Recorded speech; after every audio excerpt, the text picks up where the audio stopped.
What's going on, miners? ChumpChangeXD here. We are here for another episode of the Mining Roundtable, episode 16, I believe. We're here with Mr. Mike Red Fox and the Hobbyist Miner. How you guys doing? Killing it. That's awesome, as always.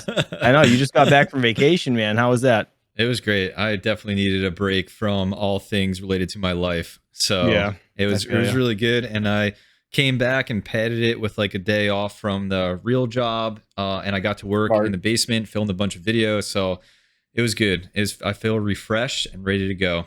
Well, the main question there is, did you start everything back up before you started recording, or did you start the videos, decide not to sweat, and then start them up?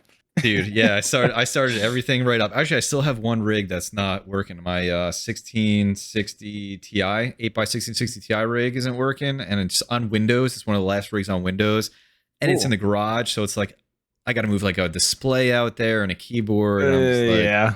I'll probably get to it tomorrow. I'll wait. It must have been so weird coming home though with everything just quiet. Yeah, you know what I mean? The house is quiet. I think like animals started moving into it and stuff. It was weird. That's great. Hobbyist, what you been up to, man? Hey, busy. Been really rolling out content recently, really feeling it. You know, it's kind of nice. I've been trying to pull a Red Fox and try to reserve time, you know, with the wife to be like, hey, can I get a few hours and just focus on these things versus trying to do it late at night? And that's been really fruitful. Worked out really well. Able to kind of get ahead, kind of think things through a little bit more. So I've been enjoying that, you know, working on the basement. You can see here in the video, got the basement floor done. So that was a huge win. Stepping in that right direction. The shed's been an interesting progress and project to go through, but that's been a learning experience, but also a lot of fun now. Kind of learned my lesson. A great job on that base, by the way. Like it looks really good. So did you actually have plans? I wanted to ask you, like, did the town give you how to do it, or did No. I spent probably 2 weeks researching like how to build that thing, and then that's awesome. I had everything measured out, every cut done, and I went to Home Depot, which, oh my god, the price of lumber is ridiculous. It's disgusting. Like, the lumber you saw in that image there was $400, like for what you saw there. And so like I planned it all out. So after the ground was leveled, I had a guy come in with that mini Bobcat. I did the 2 layers of 4x4. When I researched all of that, I could have went with 4x6s. I decided to go with 4x4s a little bit. Researched all that, like pressure treated, ground cover. Okay, check. And that world's not mine. So I was like, okay. And that's why I was like super impressed. I'm like, he doesn't do this ever. No, so like, holy hell. I watched so many videos on how to do it. And so I was like, all right, cool. Like I'm gonna do this. You know, I did that. Even like, all right, cool. I need a drill bit for the rebar. Got that. Check. So like got the rebar. But when I was there, I had everything cut for me. So I had everything measured. So I literally didn't have to cut one thing that entire day when I put that together, because it was all just done. So much time. Much time, because that's 90% of it, fighting the pressure treated, man.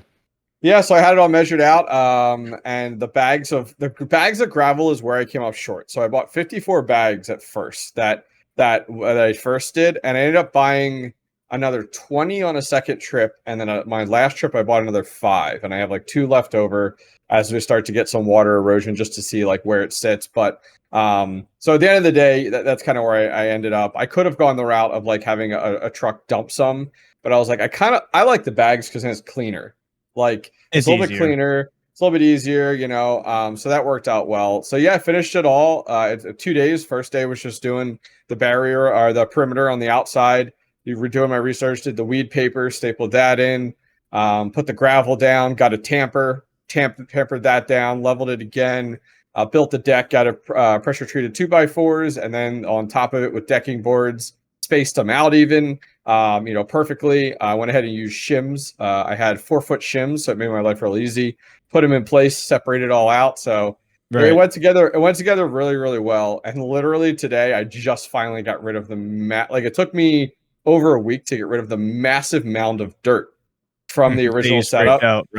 So like half of it went into my wife and kids' garden. I built 2 garden boxes years ago for them. And then the rest of it went to part of my property where there was some water erosion back in like these trees. I dumped it in there. And so I'm excited. So at this point, I'm just waiting. I can't do any electrical. I can't do anything else right now because of inspections and stuff. So now I'm on Amish time. Right, right. Because you got what you hired the Amish like crews Yep. or whatever because they have like businesses down there. You said Yep. right, and then Yeah, they're just gonna come and build it. That's awesome. Yeah, they're actually going to build it ahead of time. So it's one they don't have to build on site because they do have access to the property, which it makes it easier. So yeah, it's going to be a 6x8. So it's a tiny bit bigger than my platform. My platform's 7.7, and that was based off the original shed. So it'll hang over a tiny bit, but a few inches isn't a big deal by the time you measure it all the way out. But yeah, I spent my time, did my research. It's going to be a lean-to style shed. So on the intake side is going to be the lower part of the intake, and then as you can imagine, it's going to go up as a lean-to does, and that's going to be the higher point of the shed, and that's going to have all my exhaust. And then I kind of went with wood, and I spent my time researching on insulation. So I got the radiant barrier, as well as I doubled up and paid extra to have. They call it like a double bubble installation. Installation. It has like bubble wrap in the middle between foil, the radiant foil, just to help with keeping the heat out in the summer that a lot of those traditional sheds absorb. So yeah, I'm excited. Right. But yeah, I spent boatloads of time researching it because I was like, I don't know what I'm doing. But it's awesome. Exciting. It'll be done right. That's all that matters. Like yeah, yep. You know what I mean? Yep. You're actually put the effort in, and you're gonna reap the rewards when you have to, throw all your equipment in there. It's going to stay cooler than it normally would. So that's great, man. Hell yeah, paid off. I'm excited. Absolutely. What about you? What's new with you? I'm still like dreading to edit the 2.5 hours of footage of the trailer because I haven't even touched it yet. I'm like, oh my God. I want to just get all the OCTOMINERs so I can get it all done in just one big video. Like just all done. You know what I mean? But it's killing me. I got to go through it. So I'm hopefully going to do that tomorrow. But I've been planning on trying to recently get a lot of videos together that are going to be or stand the test of time, basically. So like I did an unminable video yesterday or the other day. And then I'm going to do another HiveOS video because I haven't done one in a while just to kind of go over everything. Same kind of thing like I did with unminable. I have a couple other videos like in the works that I've been thinking about doing. So I'm going to focus on those, I think, next week. That's probably a big move that I'm going to do just to have those videos good for new people. If anybody wants to get into the space, even though everyone's like getting out right now, probably not the best time to do it, but hopefully the videos will last. So that's my plan anyways. Have you guys noticed the ETH rewards today? Mm-hmm. Oh yeah. Holy hell. I've been following along a little bit between your live stream and Twitter. I know like Bitsby Trippin has been talking about it a lot on Twitter and stuff. So give me the rundown, kind of what exactly occurred do you know of, either of you? I mean, I know like some NFTs were released that are on the blockchain with these apes or whatever. I don't follow NFTs very closely. Apes in the magical believe metaverse. I don't understand any of it. It blows my mind. All right. Yeah. So apparently there was an NFT drop. This isn't for kids, but I gotta say, what the fuck? Like what? Like what? I don't get it. I don't get it. I don't get it either. I was talking about it in my live stream before this, but they were at the CoinDesk article I was reading. So they were selling plots of land, and there was like the going rate was like $7,000, and then on the secondhand market was like $19,000 for plots of land in this like ape metaverse. Okay, dude, I don't know what is happening. Like, what is happening? Like, what? Oh my God! Supply and demand. Supply and demand, dude. I should have just kept playing The Sims. Why did I ever get into freaking like? Why did I ever get into crypto? Just play The Sims, make some fake land. The Gwei went to 8,000. It did. I saw that. That was unbelievable. But I mean, as far as I know, like the only thing I heard was about the NFT drops. I didn't hear anything about the land. Yeah, I think it's all related to that like ape coin or whatever is happening. Okay. Do you know anything about that ape coin? No. All right, because I only see select few people talk about it. I don't know where it came from. I don't know anything about the project. Is it just because of the NFTs? There's now an ape coin. Hey, hey, 16 episodes in. It's the first time it happened. Oh, there goes the camera. We're back. It's the ZV1. Right. It's okay, right? It's the ZV1. No, it's I don't the have good one of those it's things, the good but one. This camera's been giving me issues today. No cutscene. There's no editing on the show. You say this isn't the new one, or it is? This is the new one. Yeah. There we Oh. go. We're back. All We're right. crooked, but we're gonna make it. Heck yeah. So Dude, you're good. But yeah, no, it's I don't know. It blows my mind. I don't know where that ape coin came from, but I'm gonna have to look into it now. That metaverse stuff. I don't know. I mean, I feel like I've been saying this a lot. I don't understand it, but there is so many new random things lately that have came up, like between NFTs, the metaverse, just friggin' Elon Musk buying Twitter, for Christ's sakes. You guys hear about Yep. that? Yep. Dude, there's just Awesome. so much crap that's like I don't have any time in the day to like research know. all these different things. I'm like, it's just blowing my mind. I felt I like don't I was really good for a long time until NFTs. Like I stayed up with mining, I stayed up with ICOs back in the day, I stayed up with Oh, nice. masternodes, I stayed up with DeFi, and then NFTs. I was like, I don't get it. Well, see, I never got into the DeFi space either. So DeFi is like that's another thing you gotta really research to understand it. And then Yep. NFTs are mixed in with DeFi, right? That's part of the DeFi space. Is that how it works? Or like I don't know. I don't really know I have no either. idea. I don't So know. as far as I know, it has something a lot to do with DeFi, but I know you pay to mint them in like Ethereum. I Yeah. don't Yeah, know. yeah, I don't all know that what's stuff is happening. built. You know, ICOs are built on Ethereum, DeFi is built on Ethereum, and then NFTs are built on Ethereum. And so, like, those are all those things that just slowed the Ethereum network to a halt. You know, at some Right. point because of so much congestion, because there's so much demand there, which then gets in the conversation of like scalability of the Ethereum network. If something like this, or like what was the other thing before my time Solana was recently has been having the issues. cat. What were the cats on the Ethereum network? I can't remember. Oh, I know what you're yeah. talking about. I yeah, don't know that the name even- of it. that- I wasn't around then. Yeah, that crushed the ETH network too. So there's always like these like moments of something that just crushes ETH. Yeah, that's it. Well, So it reminds weird. me of I don't know if you guys have been. I've been keeping up on Twitter with Solana and the Solana network. Oh my God, they're like crippled right now to the point where like they're going to be asking people to reboot nodes. So like the Really? big people are really pushing the fact of like how is this decentralized? So the challenge is on Solana, and I only know so much. So if there's experts out there, please comment. But my understanding is so apparently they were getting flooded with like 4 million transactions a second. That were trying to be generated, and because the network doesn't have fees, so like Ethereum has fees, so like you don't run into these bots that occur that try to do like fraudulent activity. But on Solana, there's no fees, so Oh. these bots are hitting it 4 million transactions a second, and it just can't keep up. It doesn't matter how Right. decentralized it is; it just can't keep up with it. So yeah, I was just reading about it, and like bunch of people are pulling out the best because they're all concerned like, hey, I have transactions pending, are these gone, like what's going on? So like that's what you don't want. Like this is the type of stuff you don't want, where it's like, oh man, like it's not reliable. At least in the Ethereum situation yesterday and today, at least it's like it's stable. We don't have those concerns, so it's a double-edged sword with fees when it comes down to blockchain.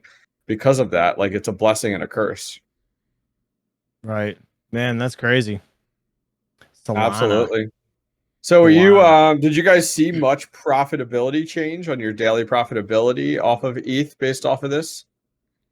Yeah, but I think it's like because I think the mining, at least like when you look in the pool and look at Ether mine, I think that's really built on like a 24-hour scale. So because I think it only lasted a couple hours from what I heard, the like real profitability. So even when I go on there now, it looks like I'm making way more than I would traditionally make. I Yeah, don't think that's has a bubble. accurate. Yeah. Yeah, mine's down now. So when I looked yesterday, I was making like for the month with my hash rate, it's a little over 5 gigahash, and I was making like just under 2 Ethereum. It was like 1.9, which is ridiculous because a year ago we were making like I'd be making 4 at least. You know what I mean? I But know. I looked last night when we went through the live stream with Misfit Mining Live. We do Saturdays, and Max mentioned it, so I went and looked, and my estimated for the month was 3.3. I was like, what the hell happened? Like it went up like almost 1.5 Ethereum. I'm like, that's crazy. And it was like that until probably 2 hours ago. Right now it's back down to 2.2. But still, I mean, it's still up from where it was. That's it's interesting. It's different. Makes me miss the pre-EIP 1559 days. And Right. where I remember that day, I think I did 1 ETH in a day because it Whoa. was so wild with the gas Mhm. fees that day. I was like, holy God. That Yeah, was that's probably like insane. half the hash rate that I have now. That's insane. Right, and right Definitely. now you're making like not even what you made then. Yeah, yeah. It's tough. I It was Dang sucks. it. It sucks. All right, let's get on to the next topic. So I want to talk about Flux nodes. How you guys have you guys got into them at all? I know Red Fox has been on the Flux team for a good while. Not in the team, but he's been collecting Yeah. Flux or mining it for a while. Have you started one or No. no? Have you No, thought so about it? Are you going to? yeah, because I have, I've had one. Actually, I think it's down right now. I've had one for a long time on the old node structure, and I got to catch up a little bit. But the other thing that I need to do as well is there's going to be another snapshot, I think, on the Flux network coming up. So I like What the hell is my, that? Snapshot? Is that what you said? yeah, that's Yeah, what we it's were talking May. about. Yeah, May 5th or something. Don't quote me on that, but It's soon. that's when they do the I'll look. parallel asset drops, which is they'll do like Flux on the Flux ETH, network or whatever it is. Like they'll do that. Can you explain parallel No. assets a little bit? Nope. Do you know anything about them, like how they work? Because I know you can collect them right through Yeah. Zelcore. Like that's how You you get can't. them. So you don't collect the parallel assets unless depending on how it goes. So what happens is okay, imagine a line, okay, and you're mining that line. Think of like Ethereum. You're mining that line, but think of it as Flux, okay? Well, there are parallel assets. So parallel algorithms that are going. So let's say Right. there's 4 or 5 or 6, whatever they're at now. And so what happens is when you actually check your wallet, you actually see that kind of like think of like as well like with Doge and script mining, like Doge and Litecoin. That'll be more in your line because that's what you're doing. So you're making both of those, right? You get paid out for both of those with your Doge miners, right? Right. Yep. Okay. Instead of getting paid out for both, imagine it's just converted and rolled back into your single payment, back into Flux. So does that make sense so far? Yeah. So as they adopt new parallel assets, so you'll see it'll say like ETH Flux or BSC Flux. So these all these different ones. It actually does a snapshot, which what it does is it rolls back to see like back to a certain date to see how long you've been mining Flux, and then you're almost prorated for it. So like if you go to your wallet, you can go and see like, nice, I have like 300 Flux that you're just automatically going to get because you've been mining Flux for a long time. So it's awesome. So like you are rewarded. You're rewarded for that. So that's why like when Mike said like, oh, another snapshot, I'm like, hell yeah, because that just means an influx of Flux that you're going to get. All Which right. is So amazing. it's actually Flux you're getting, which Yeah. is the all right. So what I understood, well, what I took from that when the people were saying parallel assets, I was like, all right, so are we getting like rewarded in some other random parallel asset? I didn't realize it was actually Flux. That's kind of cool. Yeah. It exists on a separate chain. So, for Yes. example, if you had 10,000 Flux, right, just sitting in your Flux wallet on Zelcore, and then they do a snapshot of that 10,000, and then they're going to launch the, ETH Flux parallel asset, they'll do some kind of ratio. Let's just say it's a 10-to-1. So then all of a sudden now you have 1,000 Flux sitting on the ETH Flux chain, and you can claim that. But in order to claim that, you have to get it off the chain. In order to get off the chain, you got to pay a little bit of a fee to do that. And that fee is going to be paid both in Flux and ETH. So you're going to burn a little bit of a fee, but you're essentially getting this Flux that you didn't have before. And now all of a sudden you got maybe 900 Flux after fees are done to join the, 10,000 you had. So they've released all these different chains. They've done, a bunch now, and then they're going to do another snapshot of all the Flux you have for whatever chains, I don't even know what they are going to be coming up, and then you can go claim that Flux from those chains and just join it to your holdings. It's Luna and Avalanche, which will actually I think be pretty big with Avalanche too. But one of the things that I have to do like ASAP is I still have, so like kind of the pain in the ass part of it is I have Flux still sitting in those parallel assets that I haven't claimed because I don't own that other cryptocurrency to pay the fee to get it out. I can't remember what it is. Say it was like, what are some of the, say it was Cadena. I think there's a Cadena one. I do, but say I don't own Cadena to then pay the Cadena fee. So I got to sell some Flux to buy Cadena to then pay the fee to get my Flux out so that it can all be in my big pot of Flux to be available for the next snapshot. Otherwise, if it's sitting in that chain it's not going to be part of the snapshot, and I won't get the reward for that. And this is only because you've been mining Flux for so long. Yeah, just had a ton of Flux. Yeah. Yep. So Anybody who's newer, like myself, like I'm only 6 months or something like that, I don't have to go back and retrieve any Flux, like what you're saying is my understanding. Because I'm automatic.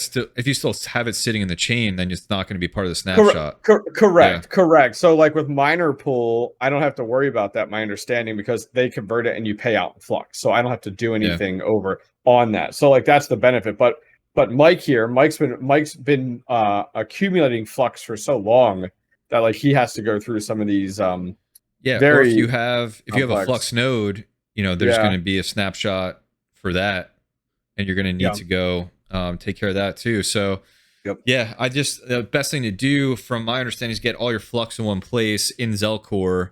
It could be in a node, it could just be in your wallet. So that it has to be in the same snapshot. But they want it in the same wallet. I don't know if it can't be like sitting on a pool. No, so like I have exchange. Like, how Zelcore has like 5 different things, right? So I ended up putting my node in one of the wallets, like on Zelcore, and then my other one has the rest of it. Does that like different addresses? That's fine. Yeah, but it's still in Zelcore. It's like in the different categories. Okay, all right. So as long as that works, then that's cool. All right, that's interesting. So yeah, what I did was I just basically swapped some other coins to more or less accumulate the Flux that I needed to start a Cumulus node. That's how I made that video. And it's working great. I don't know when the payout happens. I guess it just counts down like every, I don't know, I think it's like every 10 days or something now. It was like every 7 or 8. So I don't know if you guys are going to do it, get on it sooner than later, I guess. So you're not getting screwed, because I'm sure everybody's going to be doing it. But I need to like burn a day just getting all my Flux stuff together. That's where I'm at right now. Like between the stuff sitting in other chains still, and getting whatever nodes versions online or multiples of it. I need like a day to like sit down and do it. That's what I'm up against. When you used to run your node, right? You paid a service. Am I wrong? Yeah, I did it on a VPS, virtual private servers, like $5 a month. For them to host it, and then my node ran on there to meet all the requirements, what they were back then for the hardware. So now, would you run it by yourself, or would you still pay a place like that? What would you think? I probably would pay. It depends on the price, because then that's cutting into your break even or ROI. There was the same, I don't know, I gotta get caught up, but there was the same calculators back then like there are for mining. What's your profit per month, then what are you going to pay a service to host, and then what are you going to come up with after that? So I got to look at all that to figure out what I want to do. It might just be worth it to just pay. If it's $5, I'll pay that all day just for somebody to host it for me. If I had to guess, it's probably going to be quite a bit more at this point with the price of everything going crazy. I mean, now that nodes are going to be so popular, being, so simple to make, I guess. Yeah. I don't know. I feel like people are just going to start charging an arm and a leg for it, but that's just me. Hobbyist, are you looking into doing it? Yeah, I definitely want to do it. I have the Flux for it. When I forget when it was, Mike, that you had sold me your 1070s, but that's 1070 Ti's and stuff. But that's when I started mining Flux. So 6 months, maybe a little more than that. So I have the Flux available, so I definitely want to do it. It's kind of one of those things where it's like, man, it's on the project list. And I'll definitely turn one up here at this point with just the different tiers they have. You could definitely get after it. There's a little more leniency based off of my research now with the new node structure versus like when Red Fox started. I think it was very different than where we are now, where a lot of these nodes are very more home based. That's kind of the goal, is to get a bazillion nodes out there so that for decentralization. So it's on my list, absolutely. It doesn't seem, based off of like I watched like your video and stuff, and it doesn't seem overcomplicated. No, if I figured it out, you can. Yeah, you had Max. Let's be honest here. Max shows you how to do it. No, he didn't. I actually I watched YouTube videos. Yeah, it was it took me literally 24 hours to figure it out. It was a pain. Okay. Well, I guess not 24 hours to figure it out. It was because I was recording it as I was doing it. Yeah. So, and you're not a tech person either. So like that's not a big avenue. Linux is just so weird. Everything's command line. Yeah. So like it's just a whole different animal. You know what I mean? It's not like Windows. Yeah, definitely. So I shot you a screenshot in our chat here of when I go to miner pool. So it's showing you when they release the next parallel asset, what's currently waiting for me. So like when they release parallel 6 for the folks that So what's that on? this is on miner pool, on the pool I'm mining on. So on Okay. miner pool.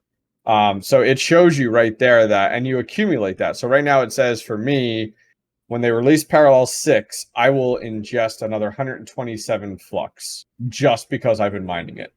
And then as time goes on, 7 and 8 and 9 and 10. So when they release the next one, which I mentioned was, what was it? Luna, that's number 6. And then when they release Avalanche, it's number 7. So that'll continue to count up, which is really, really nice. Trying to figure out how that works out. Is that like because you had Flux sitting in the pool's wallet? Like, because your Flux is now in your wallet. So wouldn't you get a snapshot of that? So is it like you get both? No, That's what I was just gonna ask, because you said one thing, he said the other. I'm like, what's happening? I think it depends on their how often I think because miner pool pays out their parallel assets like every once in a while. I don't remember the timing on it. I'd have to look here on their schedule. I think that's why. Right. I was looking at mine and I have the same thing, but I got one card, like literally 12080 mining Flux. Yeah. Yep. And it's been on miner pool since I started, and I only got like 5 Flux in the parallel assets. Now I do have my payout at 100 card. Flux. Like I only get payouts every 100 Flux. So that may be as what you're saying. I gotta change that because I have so much. I remember mining 500 Mine's Flux like a day. 10. It's crazy. Oh, that's insane. On a 6-card rig. 500 a day. Yeah, if I look here. God. Yeah, I'd have to look to see where it was at. I'll have to find it at some point. And you know what? Somebody that is more knowledgeable in this, just leave a comment down below, explain it. That'd be nice to hear more. Yeah, it's something I gotta look into anyways a little bit more. Understanding Flux, because that's like because looking at it right now, when I go to my parallel assets tab, I was getting multiple Flux a day actually off of this. Like take a look at this. This will show you. And I'll explain to chat kind of what we're looking at. So it's my parallel assets tab, and it has like Flux to Solana, Flux to KDA. But you can see I'm rewarded multiple times a day for those different chains being out. So you can see 8, all that Flux is being paid out. But if you look at the time period, it's about twice a month as to what I was being paid out on it. So twice a month, I was reaping the rewards of the parallel assets is what it was. Right. So you get paid out for all 5. So it's like a group of 5. There's Flux ETH, Flux Sol, Flux TRX, Flux. So it's like every 2 weeks. And Flux Cadena. And then all those pay out. It says 8 Flux per one, pretty much. Every 2 weeks. Yeah. That's crazy. All right. Yeah. Interesting. That's why it's so valuable. Like in Mike's situation, like if you started mining Flux forever ago, and just let it keep going, like hell yeah, good for you. But you have to still be on the pool to be like, because this is on the pool, right? This is all on the pool. All this information's on the pool. Yep, this is all off of miner pool. That's what I've been working off of. Interesting. I wonder if it's because you have it in your wallet too, or if it's because like you mined here and it was sent there. I don't know if it doesn't matter if you have it here or not. I think it's based off of where you're mining it, because if you remember, you're mining those things like at the same time, like parallel. That's why they call it parallel assets. So I'm getting rewarded for that mining activity, as you imagine. So that's why you're seeing it poolside, and that's why you're rewarded on the pool side. That's crazy. Yeah, it's cool stuff, man. Like, you must be loaded in Flux. Like disgustingly loaded. If you were making 500 a day, like that's insane. Did you ever sell any of your Flux, or no? You've been just sitting on it since you started. Never sold it. Good for you. He's we call him a Flux. We call him a Flux whale. Flux whale. It's kind of good for him, because I know he's kicking himself a little bit for not taking some profits. Oh man, well I mean, let's hope it goes back up. I mean, that's the overall. Dude, that's the that's so, I mean, not financial advice, but I'm feeling really good about Flux post ETH. Like I see your shirt. Yeah, you ain't effing around. Where's that ergo shirt? Where's that ergo shirt? Come on. Oh man, dude, it's in the dirty laundry. It's in the dirty laundry. Nice. I feel like a poser. I wear this ergo shirt. I don't know, not even mining ergo. People and the team comments on it. Yeah, they post about it on Twitter. Yay! Oh, Look that's at so great. me. That's so great, man. All right, now I have another question for you guys. Weird coin. I'm not sure if you guys have heard of it. Where the hell is it? It is. I think God. it's called. What is it? Here we go. SC coin or something? Let me What? see. What? What Hold trash on. you talking about? No, I don't think it's Star Coin. Where the It's hell is it? Sia? I just had it. Yeah, Sia. Is it Sia Coin? I think it's Sia Coin. Sia coin? And Yeah, Handshake. I just did a The video. I just did Yeah, a he did video on that. this. did you? You I did didn't even that. see it. So You did I that. have. Yeah. Go So ahead. I got Go the ahead, say it, say ASIC it, say it, that Red DJ Fox. Mines Say it. had, Say it. right? And I have the ASIC that DJ Mines had that Red Panda sent him, and DJ sent it to me. Yeah, So yeah. now I got to figure out what the hell this thing is and download a whole friggin' web wallet, whatever is going on there. But what, like, all right, hobbyist, take it away. Explain it. What the hell is it? Where did it come from? Why is it like, I don't know. It was Sure. way more profitable when DJ had it than right now. Yeah. Because I looked today and I was like, oh, what the hell? Like there was a big difference between Handshake and Sia Coin, but now it's like Yeah. equal.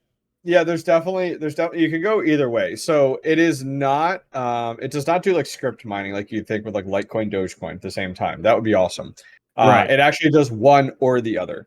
So you can pick one or the other. I went with Handshake Okay. instead. And that was just from the sheer factor where like even though I said the word speculative about 1,000 times in the video I did, everybody still shit all over me regarding the fact of like this isn't profitable. And I'm like, dude, this is speculative. Like I said it so many times, but it's like, you know what? You can't save everybody. Some people are just bound. But yeah, so you could pick one avenue or the other. I went with that because when I decided, okay, like I wanted to go to the speculative route. So those of you guys not familiar with how speculative mining works is you mine it in hopes that one day it bubbles or pops, but you're mining it at a risk. You're gambling. It's exactly what it is. So yeah, it's definitely worth a lot less, fractions of a penny, you know, one of those types of deal. And I actually went and got Trust Wallet because it did have it's the mobile app Trust Wallet. I haven't used Trust Wallet before now, but I know a lot of you guys have it and use it because it does support Handshake. So that made it real easy for me. You know, I just used it from there. Right. And it's just like any of the other gold shell miners. And it worked out nice. I think I'm on F2 pool. Yeah, I'm on F2 pool there too as well. So I'm used to using that as well. So it worked out nicely. So yeah, it's just one of my set it and forget it. The only thing for me about Handshake is the wattage it consumes. It's like 550 more watts or something crazy. 200. I'm using 200. I'm using 233. What are you mining on? Do you have this ASIC? Yeah, I think you got the bigger one. I think ChumpChange. Yeah, you have the HS Lite. I have the mini. I have the mini. That's why. Yeah. Oh, okay. Yeah.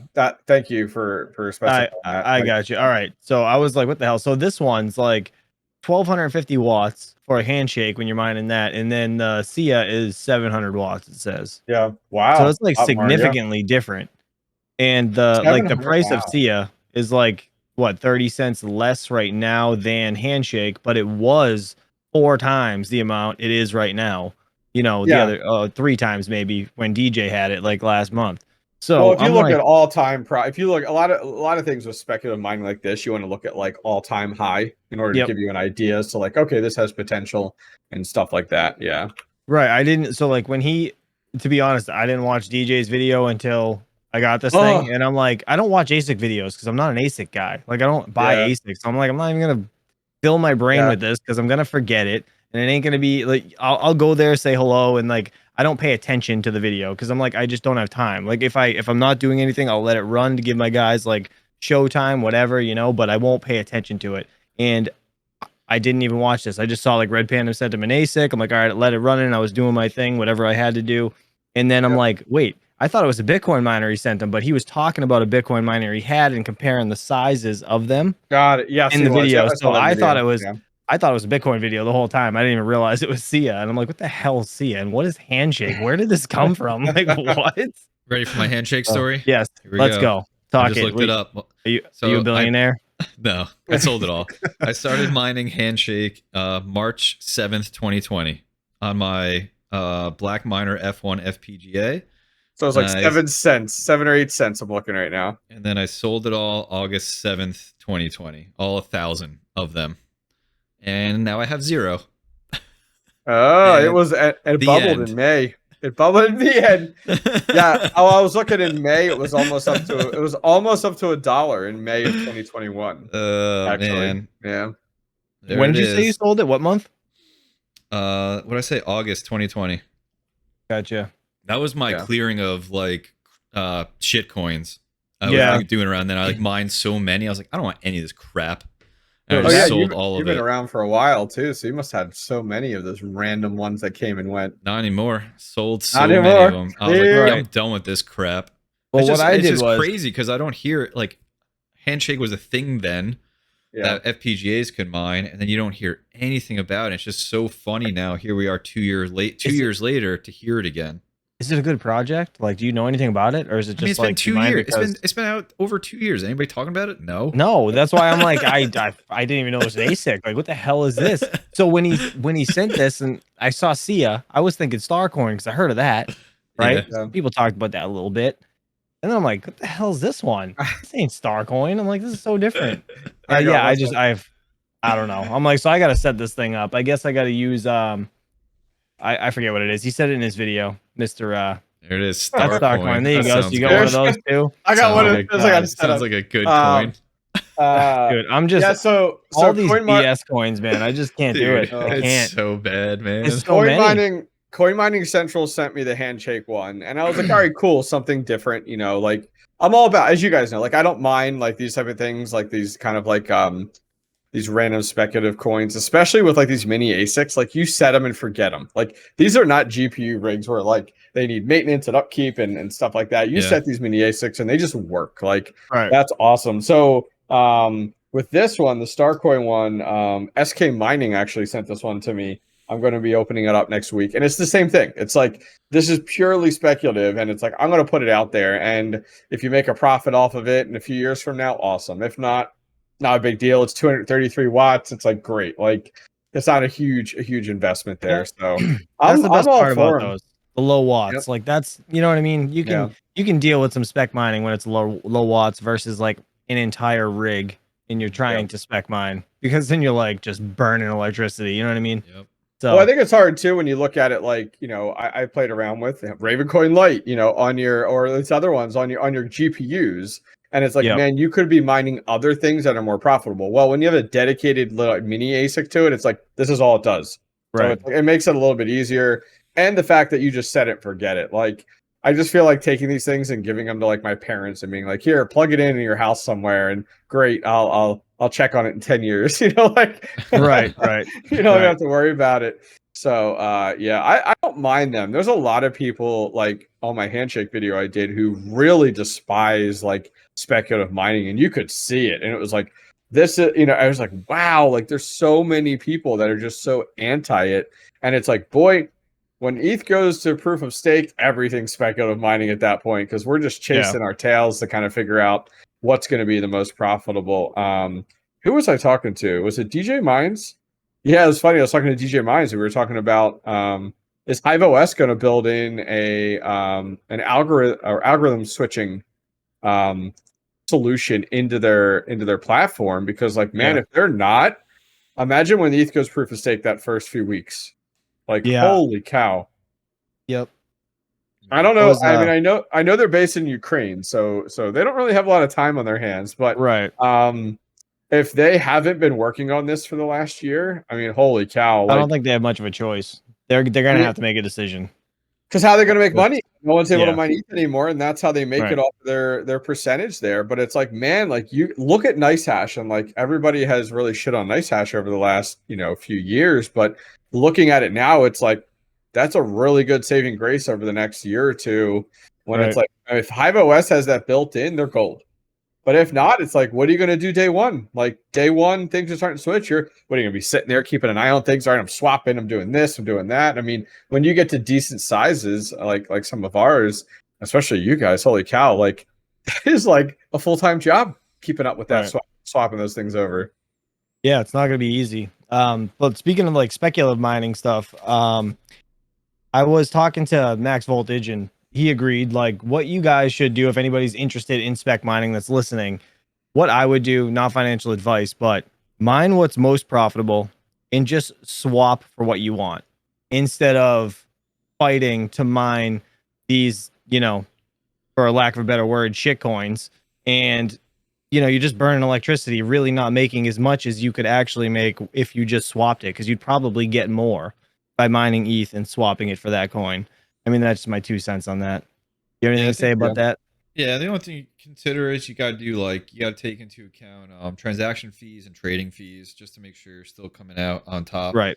And then like, you know, honestly, if it's me and it's even if I'm losing a little bit, just the fact that I won't have to have these taxable events and track all these extra things, like I'd rather just burn a little bit of extra electricity to save myself from that like work that I would have to do in tracking all that. you But just, you know, hate doing stuff. yeah, I mean, no, but like, all right, so say for real though, say okay, end of week, I'm gonna take you know, one ETH that I've mined and I'm gonna convert it to this spec coin. Now I gotta send it from my wallet or from wherever it is to the from the pool to an exchange. It's from my wallet. I'm paying a transaction fee for that, and then I gotta trade it to some shitcoin that I want. I'm gonna pay the trade fee for that. Now I have my shitcoin. I want to leave that on the exchange, so I'm gonna have to send it somewhere else. I'm gonna send it to my wallet.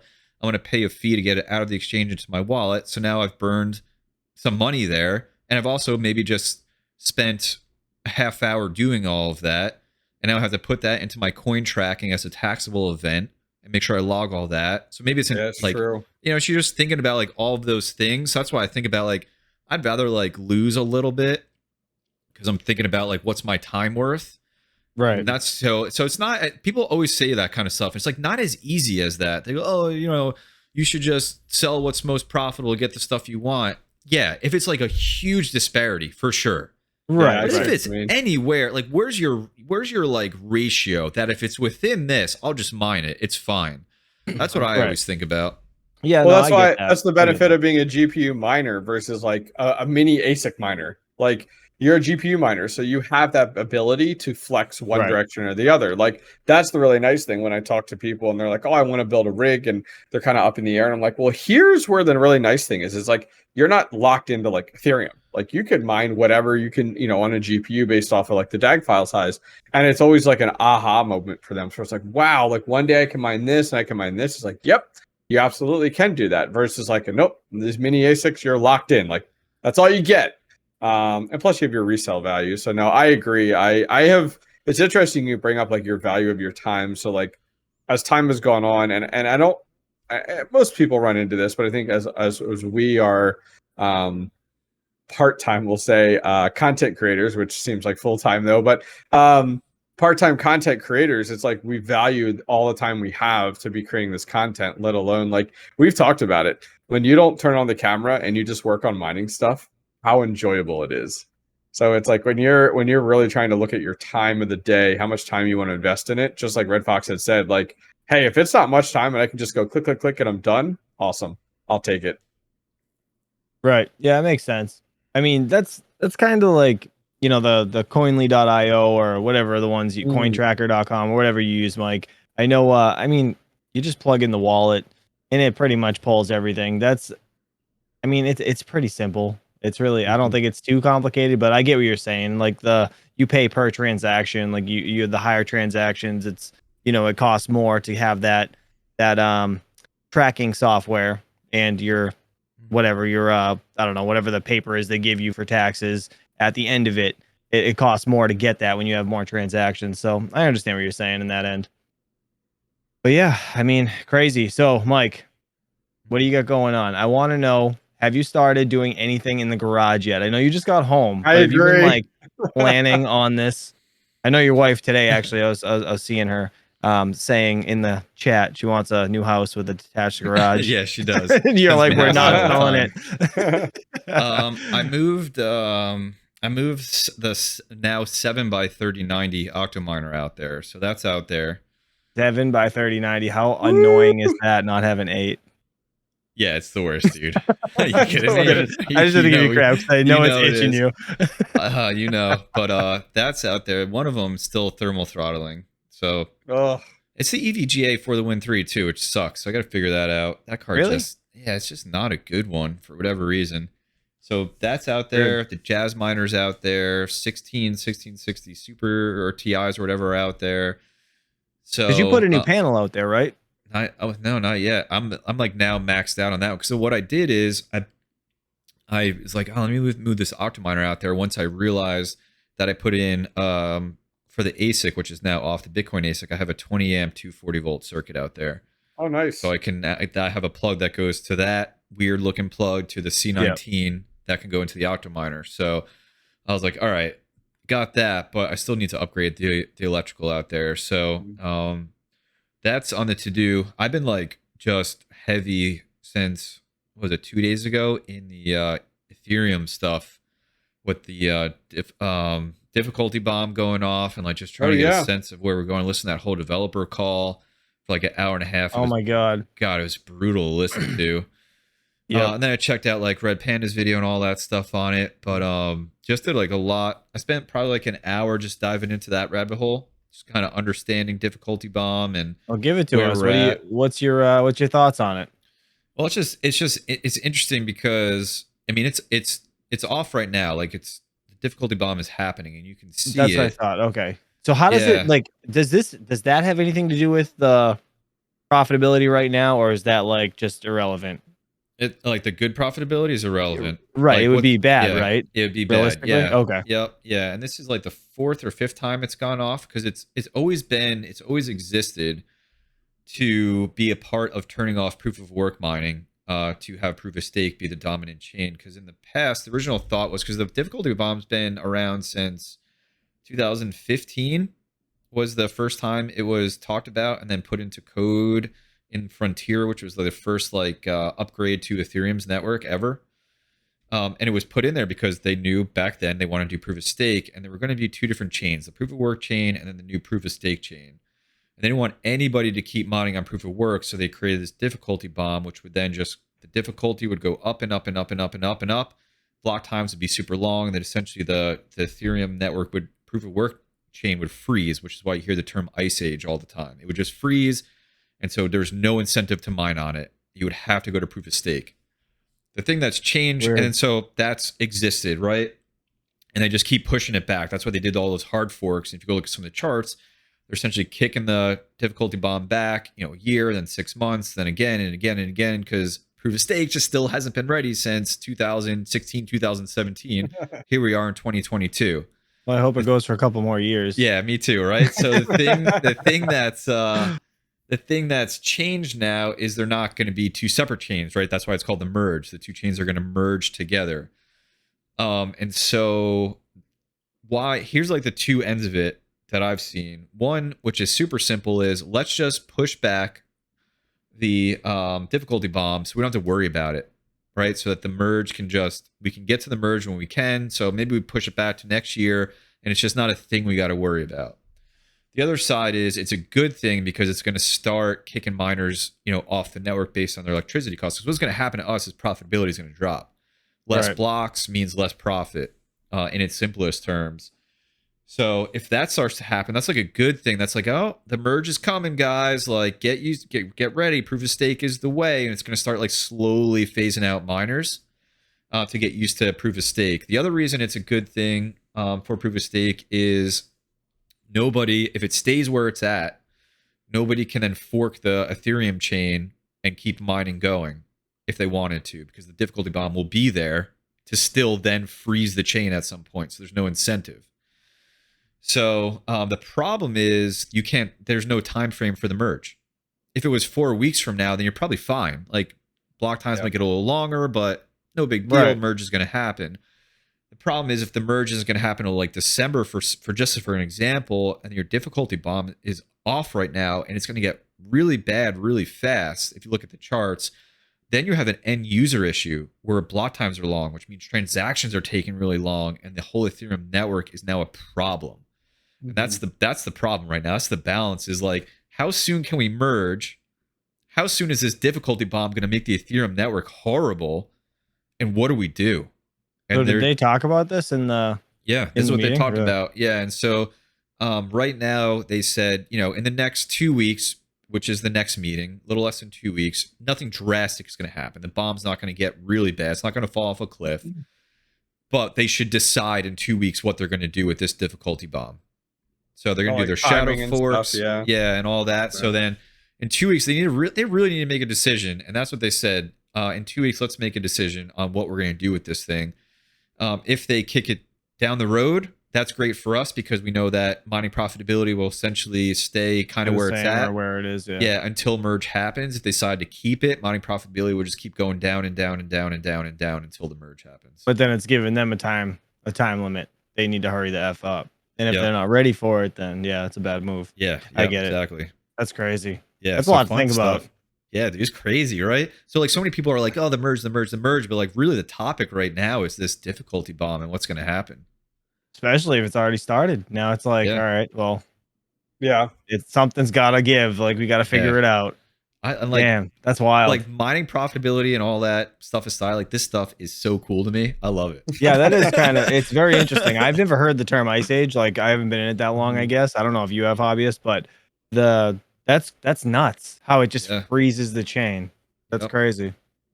I don't know. Yeah, I mean, Mike, you might be the only one that's been around that long. Like out of everybody in, Well, in it's funny content too because creation, like you and Panda, that's it. yeah, BBT, but like Oh, I still BBT, went, yeah. yeah, I still went back to like it was fun. I love the history of crypto too, and like I knew a lot about this stuff, but I still went back and like just searched old articles. You can go to like old CoinDesk articles from like 2017 where they're talking about like Casper network upgrade and how the proof of stake is coming this year, and I'm like, here I am 5 years later, yeah, experiencing it again, just another coin. Yeah, that's wild. Yeah, that's crazy, man. All right, what are we looking like for time? I feel like they're going. We got like 10, less than 10 minutes left. Nice. All right. Well, let's go. What do you guys have any topics you want to talk about? Anything you've been thinking about lately? Because I don't really have anything much more I want to talk about. It was really just the nodes that I was kind of wanted to pick your brains about. The parallel assets, that was a big that was interesting. Thank you for sharing that, Hobbyist, because I definitely need to look into that. And the difficulty bomb things got me like, I'm gonna be researching stuff all night now. So I'm like, that's cool. Yeah, I mean the biggest that's really neat. The biggest thing with that is just the fact of like a timeline now, which like these are the worst people in the world to now be under a timeline, like a time crunch, where it's like, okay, great. Right. So now like you need to set a date and stick to it. The downside is you have a bunch of developers that just kind of develop based off of reaching a milestones and not really based off of time crunches. That's the way they've been for years. And so now it's like, okay, well that bomb's now going off consistently. So you kind of have to do something with it. Or it'll eventually get to a point where like, even though the merge hasn't happened, it's not profitable to mine on it anymore. Like if they just keep dragging their feet, it's just going to get to that. And my concern there too is like, all right, is this how you kill ETH? Like, you don't have your development ready for it. So the bomb keeps going off. And imagine this keeps going off for a year from now. So a year from now, we're in the same boat. The difficulty is so crazy that it's like, this isn't worth mining it. It's just like kicks miners off of it. It's like, what's your price of Ethereum going to be? So it's just, that's the type of stuff that I think about where it's like, where are we at with that? And yeah, that's just kind of where my thoughts are. Ethereum Classic as well had their fifth inning. So profitability on that dropped as well. That's true, I was mining on that with my Jazz Miner. I did about a month on my Jazz Miner with that. And I just swapped it back over to Ethereum from Ethereum Classic.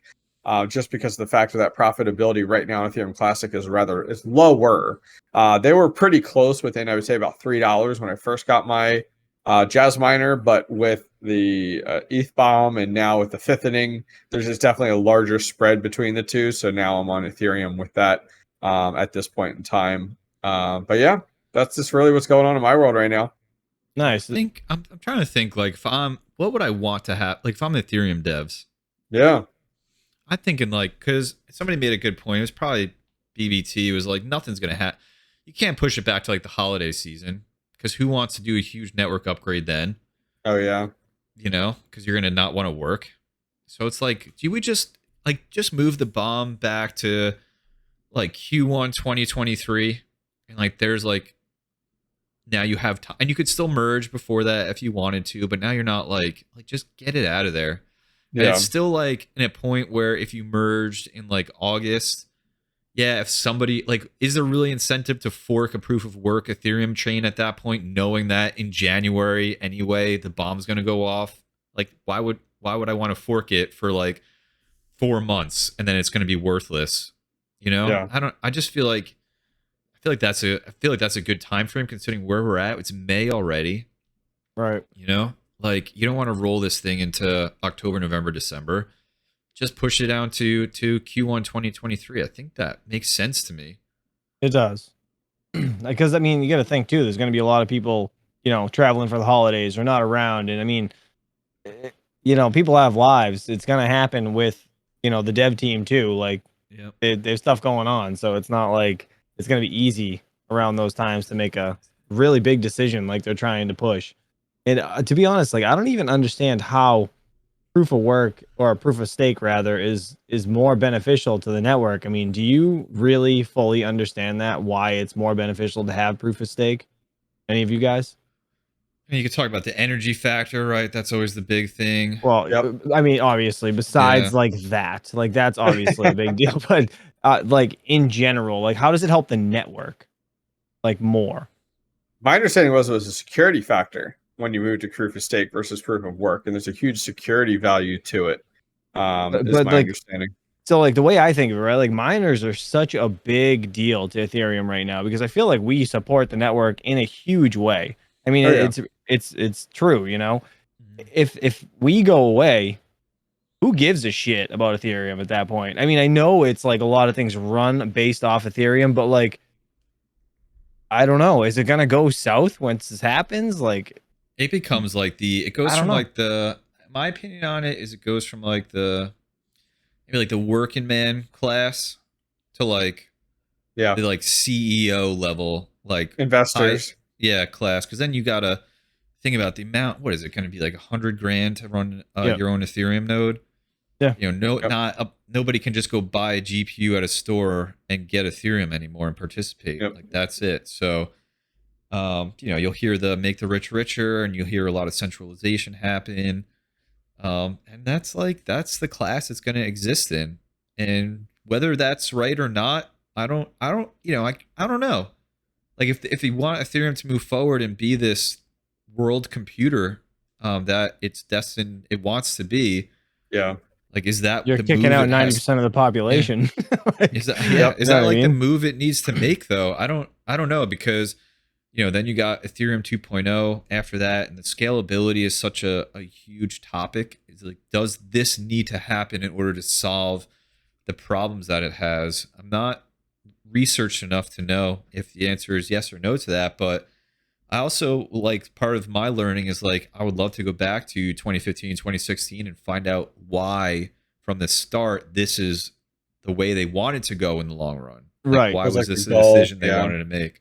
Yeah, because I remember you bringing that up. So that's kind of why I brought up that point. I didn't know if there was like something you read or heard specifically that, like, is there anything you went back to or you saw that we could go back to rather and read up on? Or is Yeah, there, there's stuff. Yeah, I'm gonna have to go find some stuff. yeah, There was a really cool website. I'm gonna find it again. It was like the whole history of Ethereum, like year by Hmm. year. And it would have like, you know, their upgrades or their forks, their EIPs, and a link to each one. And I love the history of things, so I started going down that rabbit hole, just learning, yeah, because I'm just like fascinated, you know, by it all. I mean, we are literally part of something that is going to change the world one way or another. If that's Ethereum or Bitcoin or something else, it already Yeah. has. Right, Whichever right. one. Yeah. But like knowing, like, and we're not, it's not that old, you right. know. It's like the Ethereum's not that beginning old. of, it's just like the beginning of a new era and Yeah, the internet in such a different way that I don't know. It would be cool, like a cool story or a book to yeah, have put together so we could read beginning to end type deal. You know, for mine, yeah. like from when mining started to when proof of stake started. Like that would be such a cool thing to read. I'm totally agree with you. Yeah, man. So yeah, I think I'm gonna do a little bit of that. I love going back in time on some of those things. So I think I'm gonna do some more on Ethereum. Maybe I'll do like a history of Ethereum 4 hour Ooh. long video with Yep. Well, it would be ad cool if breaks we every did 5 minutes. Little we- voiceover action. You know, be nice. You know. Well, if Back you find a in- good article or whatever, let me know because Yeah, I'll I'll read up send it on to it. you. We can all get together and talk about it one round table. I think that'd probably be a good idea when Yeah, it it's a gets cool closer time. It's a to cool like idea. the end. You know what I mean? Yeah, we reminisce. But- The end is near. Back in Right. my day. Right. The round table on fire is the thumbnail. Oh man. All right. I think we're there. Yeah, we're I there. think we're there. So guys, appreciate you all for being here, hanging out with us on the last, not the last, what am I saying? Well, that's it. Not the last We're done? episode before the merge. We out. Talking about the end. We're Soon done. enough, but no, we'll appreciate you guys for being here, hanging out with us on the roundtable episode 16. And Mike and the Hobbyist, you guys are awesome. Appreciate you all. Thank you. And we'll catch you guys next time. Peace out. Peace. Peace.